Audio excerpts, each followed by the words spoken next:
हमला कर दिया जाएगा।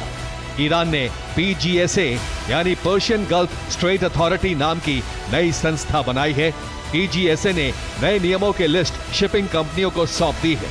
इन्हीं नियमों के तहत अब हॉर्मुज स्ट्रेट से शिपिंग हो सकती है। ट्रंप के सामने दोहरा संकट है।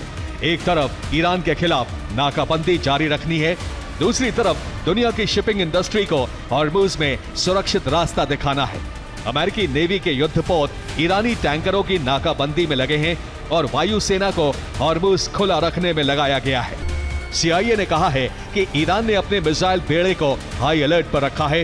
वो फारस की खाड़ी में अमेरिकी नौसैनिक ठिकानों पर सीधे हमले की योजना बना चुका है। CIA की रिपोर्ट में चेतावनी दी गई है कि अमेरिका ने ईरानी तेल टैंकरों को पूरी तरह रोका तो ईरान इसे युद्ध की घोषणा मानेगा और जवाबी कार्रवाई करेगा।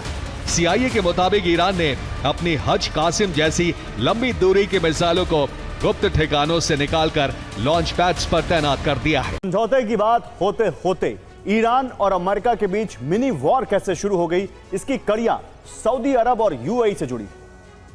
इसकी कड़ियां हॉर्मुज स्ट्रेट और ट्रंप के फ्रीडम प्रोजेक्ट से जुड़ी हुई। 6 मई से जिस संभावित समझौते की चर्चा दुनिया भर में हो रही थी, अब वो आकार लेगा या नहीं, यह सवाल उठने लगा है, क्योंकि ईरान ने अमेरिकी हमलों के बाद हॉर्मुज में नई कानूनी व्यवस्था लागू कर दी है और कहा है कि इसे ना मानने वालों को गंभीर परिणाम भुगतने होंगे। इस बीच अमेरिका एक बार फिर प्रोजेक्ट फ्रीडम शुरू करने पर विचार कर रहा है। क्या यह महासंग्राम का आधार बनने जा रहा है? आइए देखते हैं कि हॉर्मुज पर अमेरिका का प्रस्ताव मुनासिब नहीं है। ईरान तब तक हॉर्मुज नहीं खोलेगा जब तक अमेरिका फिर युद्ध ना छेड़ने की गारंटी नहीं देता। इसके साथ ही अमेरिका और इजराइल को ईरान के नुकसान का हर्जाना देना होगा।